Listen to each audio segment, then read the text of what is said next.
Hello everyone, কেমন আছেন? আশা করি সবাই খুব ভালো আছেন। এই ভিডিওটি ছিল আমার সোমবারের সকালের একটি ভিডিও।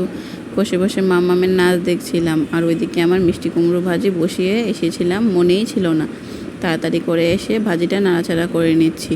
ভিডিও করার কোনো ইচ্ছেই ছিল না, কিন্তু বুড়ির নাচটা ভিডিও করতে গিয়ে ভাবলাম যাক একটু ভিডিও করেই নিই। মাংস বসিয়ে দিয়েছিলাম এক চুলায় মিষ্টি কুমড়া ভাজি বসিয়ে গিয়েছিলাম বুড়ির নাচ দেখতে।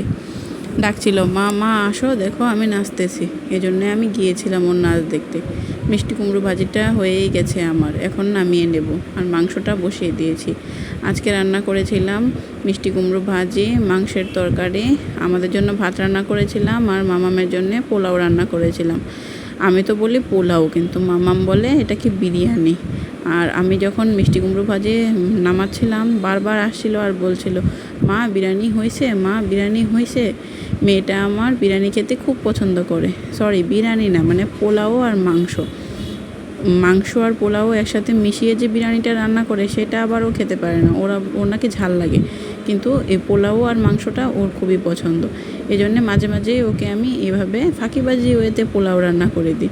দেখেন, পোলাওতে কিন্তু পেঁয়াজ দিইনি, সামান্য একটু আদা বাটা, গরম মশলা, তেজপাতা এগুলো দিয়েই পোলাওটা রান্না করে দিচ্ছি। সামান্য তেলে রান্না করে দিই। বাচ্চাদের তো এত তেল মশলা খাওয়ানো ভালো না, আমরা নিজেরাও তেল মশলা বেশি খাই না। দেখেনি তো আমার রান্নাবান্না, খুবই কম তেলে আমি রান্নাবান্না করি।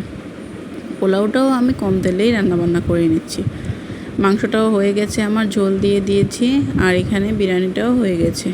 আমিও কিন্তু বারবার বিরিয়ানিই বলছি, পোলাও বলার কথা, কিন্তু আমিও বারবার বিরিয়ানি বলছি। মেয়ের সাথে থাকতে এখন আমি পোলাওকে বিরিয়ানিই বলি। আমার পোলাওটা কিন্তু হয়ে গেছে, এখন একটু আঁচ কমিয়ে দমে বসিয়ে রাখবো। আর মাংস হয়ে গেছে, এখন গরম মশলা গুঁড়ো দিয়ে নামিয়ে নেব। পোলাওটা একদম ঝরঝরে পারফেক্ট হয়েছিল। এরকম ঝরঝরে পোলাওই বুড়ি খুব পছন্দ করে। মাংস হয়ে গেছে, মাংস নামিয়ে নিচ্ছি। আজকের খুব সাধারণ রান্নাবান্না ছিল, খুব চটজলদি রান্না করে নিয়েছিলাম।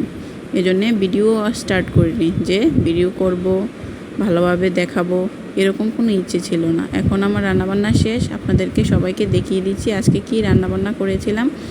আপনাদের কথাও যদি আমার ভিডিওটা একটুও ভালো লেগে থাকে, আমার ভিডিওতে একটা লাইক দিয়ে দিবেন, একটা কমেন্ট করে দিবেন, আর আমার পেজটাকে ফলো দিয়ে দিবেন। সবাই ভালো থাকবেন, ধন্যবাদ।